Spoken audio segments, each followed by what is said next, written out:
Hello dear students, welcome to our YouTube channel learn with ILM यानी सीखे आईएलएम के साथ। कैसे हैं आप सभी।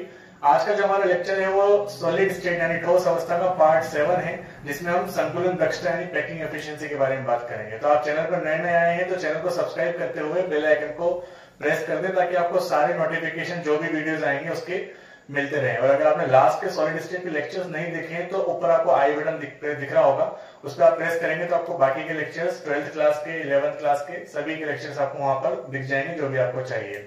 तो आज का लेक्चर हम शुरू करते हैं।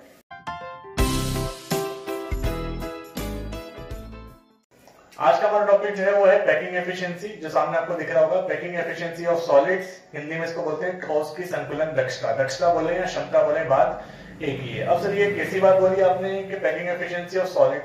पैकिंग एफिशिएंसी का मतलब क्या होता है ये समझते हैं। पैकिंग एफिशिएंसी का मतलब ये है कि हमने जैसे बात की कि हमने जो सॉलिड बनाया उसके अंदर कांस्टेंट पार्टिकल्स होते हैं वो वेल अरेंज होते हैं, वो उनके अंदर वैकेंट स्पेस जो है वो कम से कम होता है, फ्री स्पेस जो रिक्त स्थान है वो कम से कम होता है। अब वो जो आपके कांस्टेंट पार्टिकल्स हैं उन्होंने कितना स्थान घेरा हुआ है एक यूनिट सेल के अंदर या एक क्रिस्टल लैटिस के अंदर, ठीक है। एक एकक कोशिका में अवयवी कण कितने स्थान पर उपस्थित हैं, उनके बारे में अगर आपको जानकारी चाहिए तो आपको ध्यान रखना पड़ेगा। वो जानकारी आपको किससे मिलेगी? पैकिंग एफिशिएंसी यानी कि ठोस की संकुलन दक्षता से। डेफिनेशन देख लेते हैं फिर इसको समझने की कोशिश करेंगे आगे क्या है। It is defined as the percentage, ठीक है, ध्यान देना, परसेंटेज फॉर्म में निकलेगा। It is defined as the percentage of space occupied by constant particles packed inside lattice, यानी क्रिस्टल जालक के अंदर अवयवी कणों का जितना स्पेस वो ऑक्यूपाई कर रहे हैं उसका हमें परसेंटेज अमाउंट निकालना है। वो परसेंटेज अमाउंट क्या हो जाएगा? आपका पैकिंग एफिशिएंसी। हिंदी में देखें तो अवयवी कणों द्वारा क्रिस्टल जालक में घेरे गए आयतन का प्रतिशत मान संकुलन दक्षता कहलाता है। आयतन का प्रतिशत मान संकुलन दक्षता कहलाता है। अब भाई मैंने आपको एग्जांपल दिया था, जब हमने क्लोज पैकिंग यानी निबिड़ संकुलन पढ़ा था तो मैं आपको सूटकेस का एग्जांपल दिया था कि आप सूटकेस जब भी पैक करते हो तो कपड़ों को वेल अरेंज करते हो। क्यों करते हो? ताकि उसमें कपड़े ज्यादा से ज्यादा आ जाए और आपका वैकेंट स्पेस, फ्री स्पेस क्या हो? कम से कम हो। तो वो कितना अमाउंट आपका फिल हुआ है उसके बारे में जानकारी आपको किससे मिलती है? संकुलन दक्षता यानी पैकिंग एफिशिएंसी। एग्जांपल लेते हैं। सपोज करो कि आपने कोई पैकिंग करनी है, आपको कोई सामान पैक करना है, आपकी शॉप है, मान लो आपको सामान पैक करके भेजना है कार्टून के अंदर, बड़े से कार्टून में। अब उस कार्टून में आप सामान को इस तरीके से इरेगुलर अरेंज कर दो, आपको व्यवस्थित तरीके से ना जमाते, मतलब वेल अरेंज ना करते, आप अपने कुछ भी तरीके से आप उसके अंदर अरेंज कर रहे हो उसको, तो उसमें हो सकता है कि जो सामान है वो जितना ज्यादा उसमें हम पैक कर सकते हैं उससे कम पैक हो जाए, क्योंकि आपने वेल अरेंज नहीं करा। आपने ऐसा किया होगा जब भी आप पैकिंग करते हो तो आप सिस्टमेटिक जमाने की कोशिश करते हो, तब जाकर ही वहां पर उसके अंदर जो भी सामान, जो भी वस्तु आप रखने वाले हो वो ज्यादा से ज्यादा उसके अंदर फिल हो सके और ज्यादा से ज्यादा एक ही कार्ट में ज्यादा सामान आके वो सप्लाई हो सके। तो यहाँ पर सिमिलर वैसे ही है, हमने कांस्टेंट पार्टिकल्स को इस तरीके से अरेंज ऑलरेडी कर लिया क्लोज पैकिंग के अंदर, निबिड़ संकुलन के अंदर। वहां हमने 3D क्लोज पैकिंग पढ़ी थी तो वहां पे कांस्टेंट पार्टिकल्स वेल अरेंज कर दिए थे हमने। अब वो कितने अच्छे वेल अरेंज हुए हैं, कौन कौन सी व्यवस्था, कौन कौन से अरेंजमेंट में कितना परसेंटेज कांस्टेंट पार्टिकल्स ने लिया, उसके बारे में बात करेंगे इसके अंदर पैकिंग एफिशिएंसी के अंदर, ठीक है। तो पैकिंग एफिशिएंसी कुछ भी नहीं है, यूनिट सेल हमने बनाया था, यूनिट सेल के हमने अलग अलग अरेंजमेंट देखे थे, अलग अलग जगह पर कांस्टेंट पार्टिकल्स हमने अरेंज किया था। अब वो कांस्टेंट पार्टिकल्स उस यूनिट सेल के पूरे वॉल्यूम में कितना परसेंट अमाउंट ऑक्यूपाई कर रहा है, कितना वो घेर रहा है, उसी को हम क्या बोलेंगे? संकुलन दक्षता बोलेंगे। फॉर्मूला क्या होता है इसका? तो फॉर्मूला देख लें। Volume occupied by constant particles in unit cell, यानी कि एकक कोशिका के अंदर अवयवी कणों का कितना आयतन है upon volume of unit cell. कुछ सेम लग रहा है आपको? परसेंटेज वाला मैंने आपको तरीका बताया था सॉल्यूशन वाले चैप्टर में, प्राप्तांक अपॉन पूर्णांक, खुद के नंबर अपॉन टोटल नंबर, वैसे ही कुछ लग रहा है क्या आपको? तो ये वॉल्यूम ऑफ यूनिट सेल, पूरे यूनिट सेल का वॉल्यूम है, यूनिट सेल यानी एकक कोशिका का आयतन, और उसमें हमने किस ऊपर क्या ले लिया? उसके कांस्टेंट पार्टिकल्स यानी अवयवी कणों का आयतन। भाई जितने अवयवी कण उसके अंदर आ गए उसका और टोटल उस यूनिट सेल का आयतन को अपॉन में ले लो और मल्टीप्लाई कर दो किससे? 100 से। तो आपको क्या मिल जाएगी? संकुलन दक्षता। यहां तक कोई दिक्कत है? एक की पॉइंट आपको ध्यान रखना है कि कांस्टेंट पार्टिकल्स में पहले ही बता चुका हूं, कांस्टेंट पार्टिकल यानी अवयवी कण जो होते हैं वो गोलाकार यानी स्फेरिकल शेप में होते हैं। क्यों मैं ये बता रहा हूं आपको? क्योंकि आपको यहाँ पर अवयवी कणों का क्या निकालना है? आयतन निकालना है। और गोलाकार यानी गोले का आयतन यानी स्फेयर का आयतन, वॉल्यूम क्या होता है वो आपको पता होना चाहिए। नहीं पता तो हमें आगे चेक करेंगे, ठीक है। तो ये आपकी पैकिंग एफिशिएंसी की डेफिनेशन और फॉर्मूला हो गया। इस फॉर्मूले को हम एक और तरीके से देख सकते हैं, volume occupied by constant particle in unit cell. भैया ये कैसे निकालेंगे? तो आपको यहाँ पर कांस्टेंट पार्टिकल का नंबर पता होना चाहिए, ठीक है भाई। कितने कांस्टेंट पार्टिकल यूनिट सेल के अंदर हैं उसको हम मल्टीप्लाई कर देंगे किससे? एक स्फीयर यानी एक पार्टिकल के फॉर्मूले से, ठीक है। और डिटेल में इसको हम आगे समझेंगे क्या कहने का मतलब है। तो यहाँ पर हमने अवयवी कणों की बात की ना, कितने अवयवी कण उसके अंदर हैं उसका नंबर निकाल लेंगे हम, और एक अवयवी कण का आयतन कितना है तो टोटल आयतन निकल जाएगा, टोटल वजन निकल जाएगा हमारे पास में। तो हम आगे देखेंगे उसको। 3 तरीके के डेरिवेशन हमको करने हैं, एक करना है एससीसी के लिए, एक करना है एफसीसी के लिए, और एक करना है बीसीसी के लिए। इन तीनों के लिए हमें क्लोज पैकिंग एफिशिएंसी निकालनी यानी कि संकुलन दक्षता निकालनी है, और जिसमें संकुलन दक्षता अच्छी आएगी वो सॉलिड हमारा अच्छा यानी कि वेल अरेंज माना जाएगा। और वो आपको पता है किसके अंदर आ सकती है, एफसीसी के अंदर। हम पहले पढ़ चुके हैं कि एफसीसी जो है वो एक अच्छा अरेंजमेंट। शुरू करते हैं, सबसे पहले स्टार्ट करेंगे एससीसी से। नाउ हम पैकिंग एफिशिएंसी निकाल रहे हैं किसके लिए, एससीसी के लिए। मैंने आपको बता दिया 3 तरीके से एससीसी बीसीसी एफसीसी हमको पढ़ना है। सबसे पहले हम लेते हैं एससीसी। एससीसी आपको पता है सिंपल क्यूबिक सेल यानी सरल घन एकक कोशिका होती है, और इसके अंदर अरेंजमेंट कैसा होता है, जो अवयवी कण यानी कांस्टेंट पार्टिकल्स होते हैं वो 8 कॉर्नर्स पर अरेंज होते हैं, ठीक है। तो मैंने साइड में एक एससीसी बना दिया, आपको यहाँ पर पॉइंट्स दिख रहे होंगे हर कोने पर, ठीक है। मैंने आपको एक चीज और बताई थी कि जो ये पॉइंट्स होते हैं ये लैटिस पॉइंट होते हैं यानी कि जालक बिंदु होते हैं, लेकिन ये लैटिस पॉइंट सिर्फ हम रिप्रेजेंट करने के लिए बनाते हैं। एक्चुअल में जो होता है यहाँ पर पूरी एक बॉल रखी होती है कॉर्नर पे, यहाँ पर ये पूरी एक क्या होती है बॉल रखी होती है। तो यहाँ पर अगर आपको दिख रहा है तो ये 2 बॉल्स रखी हुई दिखा दी मैंने आपको सामने वाली एज पर। ये दोनों बॉल एक दूसरे को क्या कर रही है, स्पर्श कर रही है, दोनों एक दूसरे के क्या है कॉन्टेक्ट में, ठीक है। सभी जगह पर बॉल्स इस तरीके से ही अरेंज होती है, बस उनको रिप्रेजेंट करने के लिए क्या लगाते हैं, पॉइंट्स लगाते हैं। लैटिस पॉइंट यानी जालक बिंदु जिसे हम बोलते हैं, हम पहले पढ़ चुके हैं ऑलरेडी, ठीक है। अब हमें पता है कि एससीसी के अंदर कांस्टेंट पार्टिकल्स कहां होते हैं, कॉर्नर्स पर यानी कि कोनों पर होते हैं। 8 कोने हमारे पास में यूनिट सेल के अंदर 8 कोने हमने बना दिए, ठीक। आगे देखें, माना साइड ऑफ यूनिट सेल यानी कि यूनिट सेल एकक कोशिका की जो साइड यानी कि ये भुजा, इसकी लंबाई कितनी है, ए है, हमने मान लिया। हमने पढ़ा भी था कि एक्शियल एंगल और एक्शियल जो एजेस होती है उसको हमने एबीसी से रिप्रेजेंट करा था।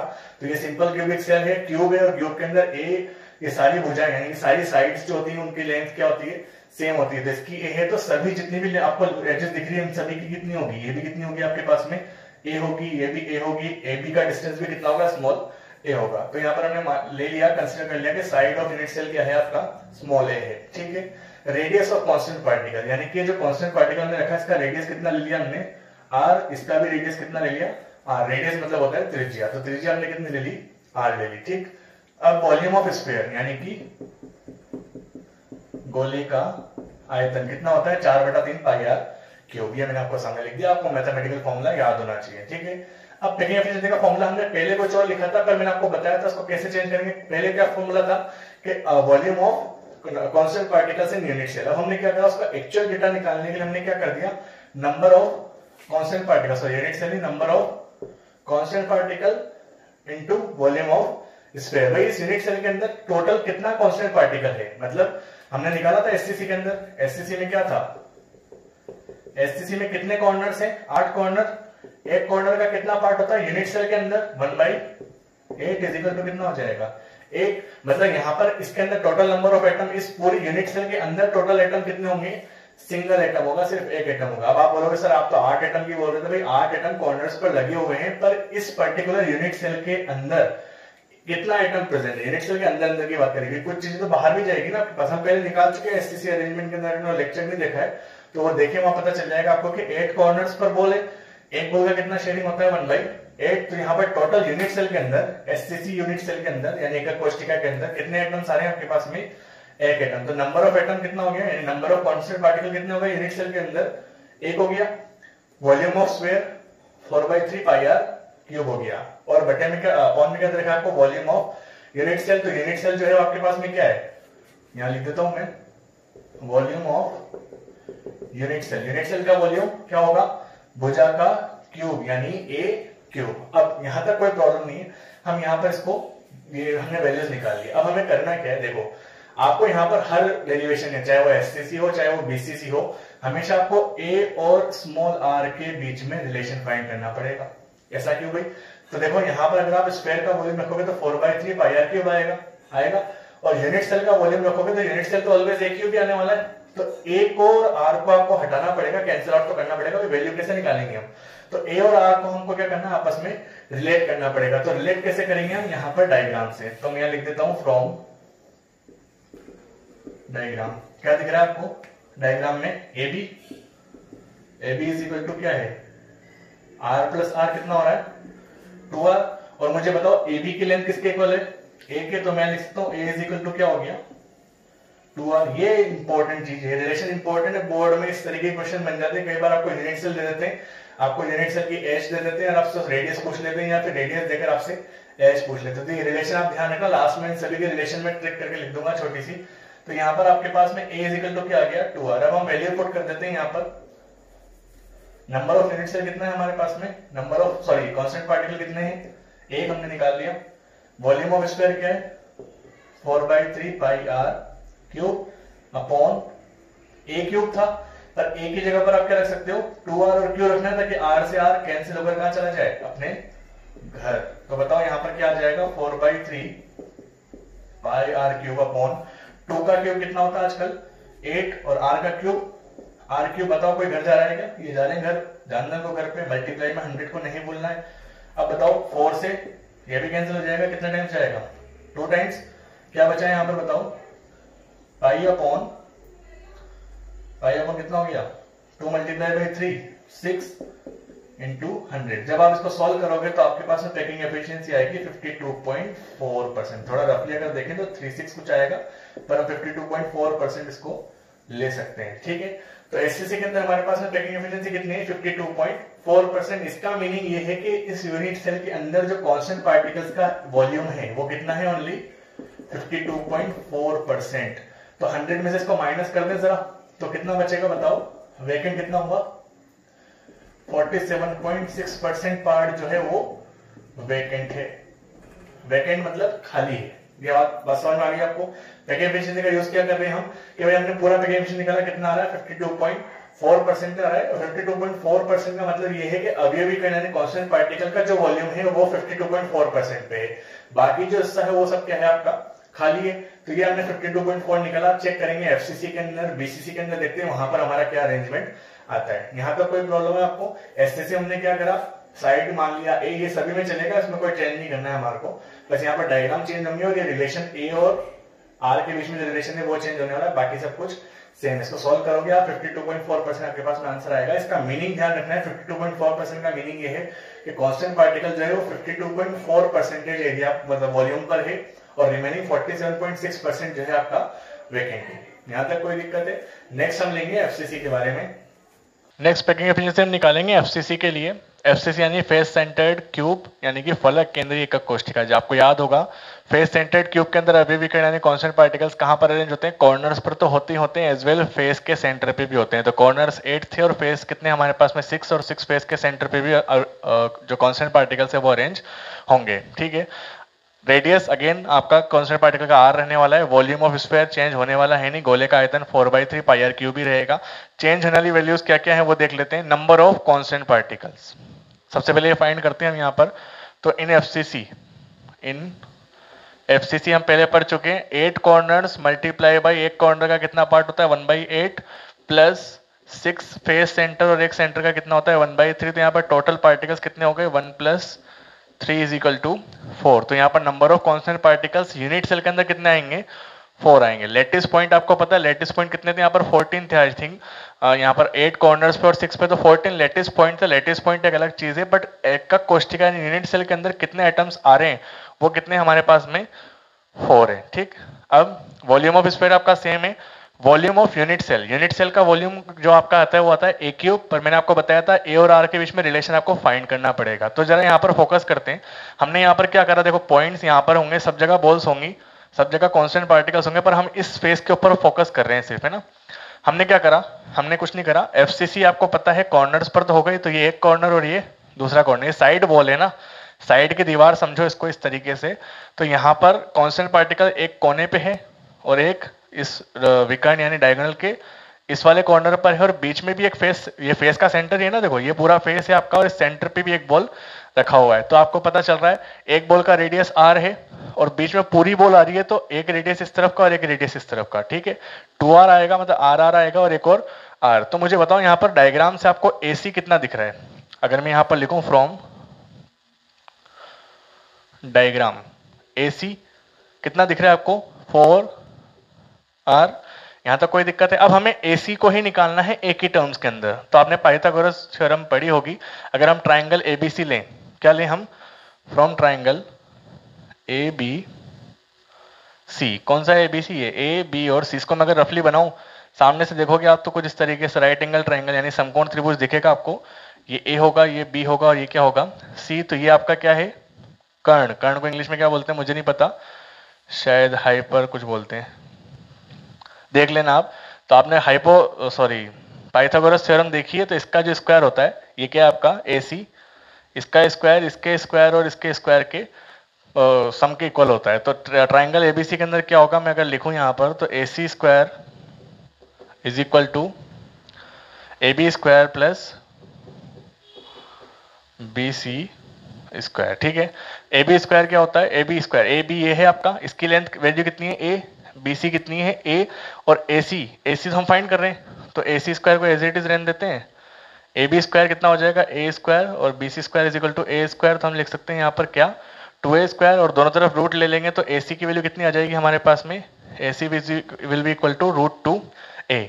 अब बताओ, ए सी 4r भी था और ए सी √2a भी था, तो क्या हम दोनों को इक्वल नहीं कर सकते? तो हम कर सकते हैं। 4r इज इक्वल टू क्या हो जाएगा? √2a। हमें a की वैल्यू फाइंड करनी है। a इज इक्वल टू क्या हो जाएगा? 4r upon √2। अब 4 को हम लिख सकते हैं, देखना जरा यहाँ पर, 2 into √2 into √2 upon √2 multiply by r। ये देख सकते हैं क्या भाई? √2 इंटू √2 2 होगा और 2 मल्टीप्लाई बाई 2 4 हो जाएगा, तो 4r ही हो रहा है। और ये देखो घर जा रहे हैं आराम से, जाने दो। तो a इज इक्वल टू क्या आ जाएगा? 2√2r। यहाँ तक कोई प्रॉब्लम है? अब हम फॉर्मूले में वैल्यू पुट कर देते हैं। तो फॉर्मूले में यहाँ से इसको हटा रहा हूँ, फॉर्मूला हटा दूं यहाँ से, देखो यहाँ से वैल्यू हटा रहा हूँ मैं। नंबर ऑफ कॉन्स्टेंट पार्टिकल्स कितने आए थे हमारे पास में? 4, तो मैंने यहाँ 4 रख दिया। वॉल्यूम ऑफ स्फीयर क्या होता है? 4/3 पाई आर क्यूब। और यहाँ पर a क्यूब की जगह क्या रखूंगा मैं? 2√2। तो 2√2r का होल क्यूब। सॉल्व कर लें इसको, देखें जरा क्या आता है इसके अंदर, हम चेक करें। मैथमेटिक्स लगा लेते हैं थोड़ी सी।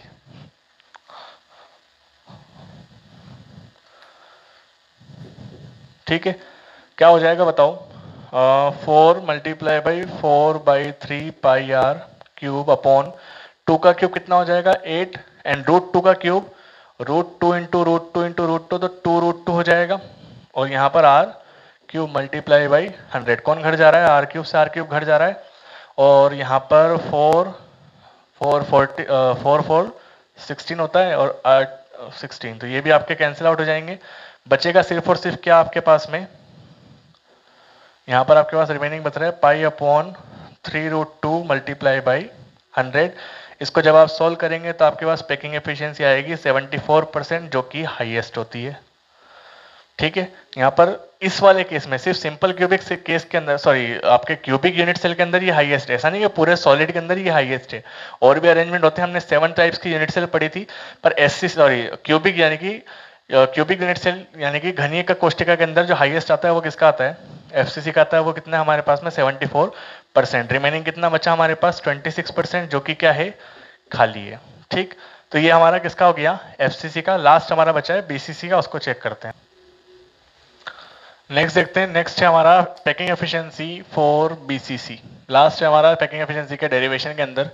तो बीसीसी के अंदर क्या होता है? बीसीसी में आपको पता है कांस्टेंट पार्टिकल्स जो है वो कॉर्नर्स पर अरेंज होते हैं, प्लस वो पूरी यूनिट सेल के सेंटर पे भी अरेंज होते हैं। मतलब यूनिट सेल के सेंटर में कुछ इस तरीके से, देखें जरा यहाँ पे, ये आपका कॉर्नर, ये यूनिट सेल के सेंटर में एक और कांस्टेंट पार्टिकल, और ये कॉर्नर पे। हमेशा ध्यान रखना, कांस्टेंट पार्टिकल एक दूसरे को टच करते हुए रहते हैं। हम जब भी लेटिस हम बनाते हैं, जब भी हम यूनिट सेल के अंदर जो अरेंजमेंट बनाते हैं, उसमें कांस्टेंट पार्टिकल्स अपने आप को एक दूसरे को टच करके रखते हैं। ठीक है, बाकी जगह पर भी कांस्टेंट पार्टिकल्स है, पर वो हम नहीं दिखा रहे। हम सिर्फ कौन सा दिखा रहे हैं? देखो ये वाला जो ए पॉइंट मैंने आपको बताया, ये पीछे वाले फेस पे है ना। अगर आप फोकस करोगे तो ये पीछे वाला है ये, ठीक। और ये वाला जो है वो कहाँ का है? आगे वाला। तो पीछे के कॉर्नर पर अगर आप रूम में देखो तो एक इस रूम के इस कोने पे देख लो, और इससे अपोजिट ऊपर वाला है ना, ये नीचे वाला कॉर्नर है, तो इसके अपोजिट ऊपर वाला कॉर्नर, इस लाइन की बात करें, और बीच में आपके कौन आ जाएगा? सेंटर वाला। तो देखो ये पीछे के कॉर्नर पे नीचे की तरफ है, फिर सेंटर पे आ गया, और ये सामने वाले कॉर्नर पर ऊपर की तरफ है। जैसे इस कोने पे अगर आप रूम में बैठे हो तो इस कोने के नीचे, ठीक, ये नीचे वाला कॉर्नर, फिर बीच में सेंटर, और फिर ऊपर वाला सामने कॉर्नर। इस तरीके का अरेंजमेंट है। तो ये ए पॉइंट जो है वो पीछे वाले फेस पर है, और ये जो आपका सी पॉइंट है ये आगे वाले फेस पर है। ठीक, पहले ये इमेजिनेशन क्लियर होना चाहिए। अब हमें क्या करना है? डेरिवेशन। तो डेरिवेशन में सबसे पहले हम क्या निकालेंगे? Number of constant particles. तो बीसीसी के अंदर कितने होते हैं? बीसीसी में 8 कॉर्नर्स इंटू 1/8 प्लस एक सेंटर पे होता है, पूरी यूनिट सेल के सेंटर में, तो इसको हम एक ही काउंट करते हैं, हमने लास्ट लेक्चर्स में देख रखा है वो। तो यहाँ कितने कांस्टेंट पार्टिकल्स आ गए? 2। वॉल्यूम ऑफ कांस्टेंट पार्टिकल्स क्या होगा? 4/3 πr3। वो निकालने की जरूरत नहीं है, जो मेन चीज है हमारे सभी डेरिवेशंस के अंदर वो है ए और आर के बीच में रिलेशन फाइंड करना। ठीक है, तो मैं यहाँ पर एक एक्सप्रेशन लिख रहा हूँ, AC इज इक्वल टू कितना है? R plus 2R plus R कितना हो गया? AC is equal to 4R। अब हमें AC को A के टर्म्स में डिनोट करना है, तो हम कैसे करेंगे देखें जरा। AC को जब A के टर्म्स में डिनोट करना है आपको, तो कौन कौन सी वैल्यूज चाहिए होंगी आपको? AC फाइंड करना है तो CB यानी BC तो आपके पास है, AB हमने लास्ट डेरिवेशन में निकाला है FCC के अंदर, याद आ रहा है? ये देखो, अगर इस लाइन को अगर आप ढंग से देखो तो ये स्पेस पर आ रही है, इस फेस का डायगोनल निकालना है आपको, स्पेस का विकर्ण निकालना है, जो हम पिछले वाले डेरिवेशन में कर चुके हैं। एक बार और चेक करते हैं, हमें AC फाइंड करना है तो हमें BC चाहिए और हमें AB चाहिए, और AB हमें फाइंड करने के लिए कौन सा ट्राइंगल लेना पड़ेगा? ABD वाला, जो हम लास्ट वाले डेरिवेशन में कर चुके हैं। तो हम यहाँ पर सबसे पहले क्या लेंगे? Triangle ABD। ABD के अंदर अगर आप देखो ADB है ना, ADB लेंगे यहाँ पर। तो ADB के अंदर ये जो एंगल है वो कितना है? 90 डिग्री। ये इस तरफ जा रहा है और वो उस तरफ जा रहा है ना, ये यूं है और एक यूं, इस तरीके से कुछ अरेंजमेंट है।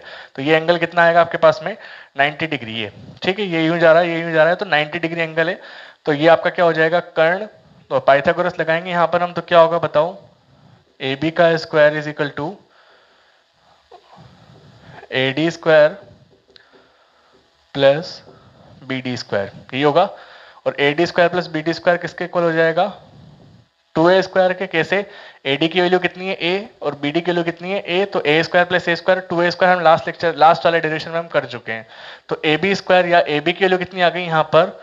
√2A। इसमें कोई प्रॉब्लम है? अब हमारे पास AB की वैल्यू आ चुकी है। अब हम कौन सा ट्राइंगल ले सकते हैं? ABC वाला। तो फ्रॉम ट्राइंगल ABC में जो AC होगा वो आपका क्या होगा? कर्ण। AC square is equal to क्या होगा? पाइथागोरस लगाएंगे हम ट्राइंगल ABC से, तो AC square is equal to क्या होगा? AB square plus BC square. यहां ध्यान देना, यहाँ पर ABC वाला जो एंगल है ये 90 डिग्री है, ये ऊपर जा रहा है और ये इस तरफ, तो ये 90 डिग्री एंगल बनेगा आपका कुछ इस तरीके से, ये ऊपर जा रहा है और ये इस तरफ आ रहा है, तो 90 डिग्री बनेगा। ठीक है, तो AB की वैल्यू हमारे पास आई थी, ये थी √2A, तो इसको हम लिख देंगे 2A स्क्वायर। BC की वैल्यू कितनी है बताओ? BC कहाँ है? BC ये रहा, A। तो यहाँ पर BC का स्क्वायर है तो A का स्क्वायर। तो मुझे बताओ AC square is equal to कितना आ जाएगा? 3A square. आप इसको डायरेक्ट भी कर सकते हो। डायरेक्ट कैसे? आपको AC फाइंड करना है तो AC के लिए आपको BC और AB चाहिए, और AB आपको ढंग से देख पा रहे हो तो इस A और इस A के स्क्वायर का समित होगा AB स्क्वायर। पाइथागोरस अगर आप यहाँ लगाओ, डायरेक्ट भी अप्रोच कर सकते हैं हम, और सिस्टमेटिक मैंने आपको बता ही दिया, दो ट्राइंगल अलग अलग लेके। तो AC की वैल्यू कितनी आ जाएगी हमारे पास में? √3A, सॉरी यहाँ स्क्वायर है ना, √3A। और हम AC पहले बता चुके कितना होता है? 4R। तो 4R is equal to √3A, तो A इज इक्वल टू क्या हो जाएगा? 4/√3R। यहां तक कोई दिक्कत है? अब हमें फॉर्मूला रखना है। फॉर्मूला हमारा क्या था पैकिंग एफिशिएंसी का? Packing efficiency is equal to क्या था? Number of constant particles. तो कितने पार्टिकल्स है हमारे पास में? 2। मैं फॉर्मूला अगेन रिपीट नहीं कर रहा हूं, आपको फॉर्मूला याद हो जाना चाहिए अब तक। ठीक है, कांस्टेंट पार्टिकल्स कितना है? 2। वॉल्यूम कितना था आपका स्फीयर का? एक बोल का कितना था? 4/3 πr³ अपॉन A क्यूब था, तो A क्यूब की जगह पर हम क्या रखेंगे यहाँ पर? 4/√3R का क्यूब। बताओ क्या होगा? इसको मैं लिख सकता हूँ 8/3 πr³ अपॉन 4 का क्यूब कितना होगा? 64। √3 का हो जाएगा 3√3, और R³ का R³ मल्टीप्लाई बाय 100 करना नहीं भूलना है, सॉरी, मल्टीप्लाई बाय 100। ठीक है, R³ से R³ हमेशा की तरह बेचारा घर चला जाएगा, और ये 8 टाइम्स कैंसिल हो जाएगा, 3 से 3 कैंसिल हो जाएगा। तो बताओ क्या बचा? √3 ऊपर नहीं गया ऊपर? देखो जरा ढंग से, √3 इंटू पाई अपॉन 8 ना, तो अपॉन 8 मल्टीप्लाई बाई 100। जब आप इसको सॉल्व करेंगे तो आपके पास में वैल्यू आएगी एग्जैक्टली 68%, यानी कि वैकेंट कितना बचा? 32% जो है वो खाली है, और 68% जो है वो फिल है। ठीक है, क्लियर एकदम। हमें हर डेरिवेशन के अंदर क्या करना है, आपको बात समझ में आ गई। आपको डायग्राम बनाना है, आपको स्मॉल ए और आर के बीच में रिलेशन फाइंड करना है, मेन फोकस पॉइंट वही होगा। एससीसी का क्वेश्चन 2 बार बोर्ड में पूछा हुआ है आरबीएससी के अंदर, मैं क्वेश्चन मेंशन कर दूंगा आपको साइड में। एससीसी के ऊपर कुछ एक क्वेश्चन डेरिवेशन पूछा हुआ है, तो बोर्ड के अंदर इंपॉर्टेंट टॉपिक है ये। एससीसी, बीसीसी, एफसीसी तीनों में से किसी भी एक का डेरिवेशन आपसे पूछा जा सकता है। कोई बड़ा डेरिवेशन नहीं है, सिंपल सा लॉजिक आपको लगाना है कि हमें ए और आर के बीच में रिलेशन फाइंड करना है। चीजों को आप समझने की ज्यादा कोशिश करो बजाय इसके कि आप उसको रटो।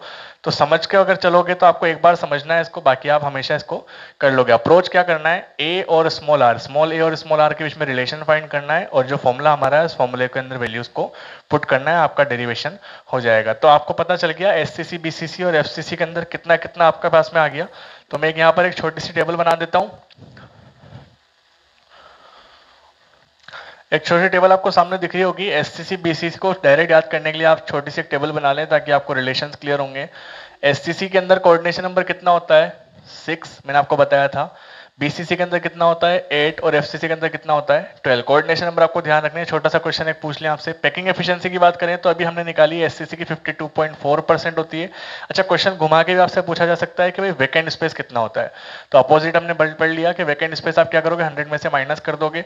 बीसीसी में 68% होता है, एफसीसी में 74। और मोस्ट इंपॉर्टेंट चीज आपको ध्यान रखनी है वो है ए और आर के बीच में रिलेशन। तो एससीसी में कितना होता है, A is equal to 2r, BCC में a is equal to 2√2r, और यहाँ पर a is equal to 4/√3r। ये रिलेशन क्यों आपको ध्यान रखने, कई बार क्वेश्चन इस तरीके से भी बन जाता है कि आपको यूनिट सेल के अंदर आपको a दे दिया या आपको स्मॉल r दे दिया और आपको अरेंजमेंट बता दिया बीसीसी, एफसीसी या एससीसी है, और आपसे पूछ लिया कि एज की लंबाई बताओ, यानी कि a की वैल्यू बताओ या r की वैल्यू बताओ, तो आपको ये रिलेशंस डायरेक्ट याद होने चाहिए। तो ये हमारा पैकिंग एफिशिएंसी ऑफ सॉलिड यानी कि ठोस में संकुलन दक्षता खत्म हो चुका है। इसके बाद एक छोटे से न्यूमेरिकल देखते हैं हम। न्यूमेरिकल आपको सामने दिखाऊंगा मैं अभी। जो टेट्राहेड्रल वॉइड यानी चतुष्फल की रिक्ति और अष्टफल की रिक्ति जो हमने पढ़ी थी उससे रिलेटेड एक छोटा सा क्वेश्चन करके देखते हैं, कॉम्पिटिटिव एग्जाम में बड़ा इंपॉर्टेंट होता है। एक छोटा टॉपिक है जिसके अंदर है हमारे निबिड़ संकुलन यानी क्लोज पैकिंग से ही रिलेटेड है। हमने क्लोज पैकिंग के अंदर 2 तरीके के वॉइड रिक्तियां पढ़ी थी, अष्टफल की और चतुष्फल की। ठीक है, तो यहाँ पर हेडिंग क्या दिख रही है आपको, आयनिक यौगिकों का सूत्र याद करना, यानी कि इंग्लिश में बोले तो determine formula of ionic compound. अब मुझे बताओ आयनिक यौगिक क्या होते हैं, आयनिक कंपाउंड क्या होते हैं जिसमें कैटायन यानी पॉजिटिव हो और क्या हो, नेगेटिव हो। तो यहाँ पर मैंने क्या लिख रखा है, कुछ चीज आपको याद रखनी है, जैसे कि नंबर ऑफ कॉन्स्टेंट पार्टिकल अगर n है। अब ये भाई n क्या है, तो n आपका कौन है, मोल है, एवोगाड्रो यानी एवोगैड्रो नंबर कितना होता है 6.022 इंटू 10⁻23। ठीक है, करना क्या है हमें, आयनिक यौगिक यानी आयनिक कंपाउंड का फॉर्मूला डिटरमाइन करना है, पता करना है। तो आयनिक में पॉजिटिव होगा और क्या होगा, नेगेटिव। तो अगर नंबर ऑफ कांस्टेंट पार्टिकल्स क्या दे रखे हैं आपको, n की जगह कोई वैल्यू भी हो सकती है 1 2 3 4 5 से, वो क्वेश्चन के ऊपर डिपेंड करेगा। ठीक है, n दे रखा है आपको, और n जो है ये आपका जो कांस्टेंट पार्टिकल है ये नेगेटिव के लिए काम करेगा, नेगेटिव यानी कि ऋण आयन के लिए। ठीक, और दूसरा क्या दे रखा है कि अगर कांस्टेंट पार्टिकल n है तो उसमें टेट्राहेड्रल वॉइड कितनी होगी, डबल होगी यानी 2n होगी, और ऑक्टाहेड्रल वॉइड कितनी होगी, n होगी। अब ये कहां से आया, क्यों आया, इसके बारे में हमें डिटेल्स नहीं देखनी, हमें सिर्फ अप्रोच ध्यान रखना है, क्वेश्चंस कैसे हमें बनाने हैं। आपसे कोई नहीं पूछ रहा है कि कैसे आया, ये थ्योरेटिकल वैल्यूज हैं। अगर नंबर ऑफ पार्टिकल्स n है तो उसके अंदर टेट्राहेड्रल वॉइड डबल हो जाती है और ऑक्टाहेड्रल वॉइड उसके इक्वल रहती है। अब मैंने यहाँ पर नेगेटिव चार्ज लिखा तो यहाँ कौन आएगा आपका, पॉजिटिव। इन दोनों के लिए भी कौन आएगा, पॉजिटिव। तो सर ये आपने कैसे लिख दिया कि नेगेटिव ऊपर वाले के लिए पॉजिटिव, आपने अगर 11th क्लास के अंदर पढ़ा है तो कैटायन यानी पॉजिटिव चार्ज जो होता है वो छोटा होता है और नेगेटिव चार्ज जो कंपैरेटिवली क्या होता है, बड़ा होता है। अब मुझे बताओ जो वॉइड्स हमारे पास में हैं, वॉइड्स मतलब रिक्ति, रिक्ति मतलब क्या होता है, खाली जगह। अब खाली जगह तो बहुत कम होती है, तो कम जगह पर छोटे साइज वाला आइटम आएगा, आयन आएगा, या बड़े साइज वाला आइटम आयन आएगा, छोटे साइज वाला। तो मुझे बताओ पॉजिटिव चार्ज क्या छोटे होते हैं या बड़े, साइज में क्या होते हैं, स्मॉल होते हैं। पॉजिटिव कैटायन छोटे होते हैं, आपने 11th में पढ़ा है इसको। और नेगेटिव चार्ज यानी एनायन क्या होते हैं, बड़े होते हैं। तो हमेशा कांस्टेंट पार्टिकल की जगह आपको किसको रखना है, नेगेटिव को। और वॉइड्स में दोनों जगह वॉइड्स पर पॉजिटिव आ सकता है, वो चाहे आपको टेट्राहेड्रल पर बोले या ऑक्टाहेड्रल पर बोले। ये आपको चीज ध्यान रखनी है कि आयनिक कंपाउंड के अंदर जो पॉजिटिवली चार्ज आयन है वो सॉलिड के अंदर वॉइड्स पर प्रेजेंट होते हैं यानी खाली जगह पर, रिक्तियों पर प्रेजेंट होते हैं। और जो नेगेटिव चार्ज आयन्स हैं वो आपके मेन जगह पर यानी कांस्टेंट पार्टिकल्स की फॉर्म में मेन जगह पर अरेंज होते हैं। पहले आपको ये ध्यान रखना है। अब एक क्वेश्चन देखते हैं, सामने आपको क्वेश्चन दिखाई दे रहा होगा। आपको क्वेश्चन क्या दिया कि ए बी कोई कंपाउंड है, मैं यहाँ पर आपको शॉर्ट में बता रहा हूँ, साइड में क्वेश्चन दिख रहा है आपको, ए बी कोई कंपाउंड है, आयनिक कंपाउंड है। इस आयनिक कंपाउंड में ए जो है, ए मुझे बताओ पॉजिटिव होगा या नेगेटिव? पॉजिटिव। और बी जो है वो क्या होगा? नेगेटिव। तो आपको क्या बोला, ए बी कंपाउंड है, उस ए बी के अंदर ए जो है आपका पॉजिटिव जो है वो टेट्राहेड्रल वॉइड के 2/3 पार्ट पर है। टेट्राहेड्रल वॉइड के कितने पार्ट पर है? 2/3 पार्ट पर है। तो फॉर्मूला ड्राइव करना है आपको, इतना सा क्वेश्चन देखा है। तो इस क्वेश्चन में आपको कुछ नहीं करना, एक तरफ लिखना है ए, एक तरफ लिखना है बी, इन दोनों के बीच में क्या लगाना है आपको? रेशियो लगाना है। ये आपका किसके लिए है? पॉजिटिव। और ये आपका किसके लिए है? नेगेटिव। मुझे बताओ क्या नेगेटिव का कोई नंबर दे रखा है आपको? नहीं दे रखा। तो नेगेटिव के लिए आप क्या मान लोगे? Directly n। तो मैंने यहाँ पर क्या मान लिया? n। इसमें कोई प्रॉब्लम है? अब मुझे बताओ उसने आपको कौन सी वॉइड दी, टेट्राहेड्रल या ऑक्टाहेड्रल? तो उसने आपको टेट्राहेड्रल वॉइड दी और उसका भी 2/3 पार्ट दिया है। तो मुझे बताओ अगर नेगेटिव चार्ज n है तो टेट्राहेड्रल वॉइड यानी कि चतुष्फल की रिक्ति कितनी होगी? 2n। तो लॉजिकली यहाँ पर क्या लगाएंगे हम? 2n। इसमें कोई प्रॉब्लम है? ये तो हमारा इस कंसेप्ट से आया। अब उसने क्या बोला, पूरे 2n पर प्रेजेंट नहीं है, वो क्या बोल रहा है आपको कि टेट्राहेड्रल वॉइड यानी चतुष्फल की रिक्ति के 2/3 भाग पर यानी 2/3 पार्ट्स पर ही अरेंज है। तो इस 2n को मल्टीप्लाई कर दोगे आप किससे? 2/3 से। ये 2/3 क्यों करा? क्योंकि आपके क्वेश्चन की डिमांड यही थी। क्वेश्चन में आपको यही बोला गया था कि नेगेटिव के बारे में कोई बात नहीं करी, तो हमने नेगेटिव को सिंपली क्या मान लिया? n मान लिया। पॉजिटिव के अंदर उसने कौन सा वॉइड बोला? टेट्राहेड्रल। तो टेट्राहेड्रल के n के अकॉर्डिंग क्या कर दिया हमने? 2n। अब उसके अंदर भी क्या बोला उसने कि टेट्राहेड्रल वॉइड का 2/3 पार्ट कवर कर रहा है यानी कि 2/3 भाग कवर कर रहा है। अब हमको कुछ नहीं करना, अगर ये आपने कर लिया तो आपको इसको सिंप्लीफाई करना है। ये कितना हो जाएगा? 4n बाई रेशो n, 3 से मल्टीप्लाई कर दें तो 4n रेशो 3n, n से n कैंसिल हो जाएगा। तो रेशो क्या बन रहा है? 4:3 यानी कि फॉर्मूला क्या बनेगा? A4B3। बताओ कोई बड़ी चीज है क्या? कॉम्पिटेटिव एग्जाम में पूछे जाते हैं इस तरह क्वेश्चन, हो सकता है बोर्ड के अंदर भी बन जाए क्योंकि आपके सिलेबस में है, सीबीएसई आरबीएसई दोनों में ही है। तो तरीका समझ में आ गया। नेगेटिव आपको हमेशा कांस्टेंट पार्टिकल की फॉर्म में मिलेंगे, पॉजिटिव जो है आपको टेट्राहेड्रल या ऑक्टाहेड्रल किसी भी वॉइड पर हो सकते हैं। अगर सपोज करो इसी क्वेश्चन के अंदर आपसे क्या बोल देता, वो ऑक्टाहेड्रल वॉइड के अंदर बोल देता। अगर एक और क्वेश्चन बना के देखें कि ऑक्टाहेड्रल वॉइड के 2/3 पार्ट पर होता, तो यहाँ पर 2n की जगह हम क्या कर देते? n कर देते। और जब यहाँ n कर देते तो यहाँ पर क्या रहता आपका? 2n रहता। तो यहाँ पर भी क्या बचता आपके पास में? 2। तो रेशो क्या हो जाता? 2:3 यानी फॉर्मूला क्या बन जाता फिर उस केस में? A2B3। थोड़ा स्पेशल क्वेश्चन है, नॉर्मली आपको नहीं मिलेंगे बुक के अंदर, शायद हो या नहीं हो इस तरह क्वेश्चन, लेकिन आपको ध्यान रखना है क्योंकि आगे जाके आपको IIT नीट का एग्जाम कुछ देना ही पड़ेगा, कोई कॉम्पिटिशन तो दोगे। तो ये एक अच्छा सा क्वेश्चन था, तरीका आपको समझ में आ गया होगा।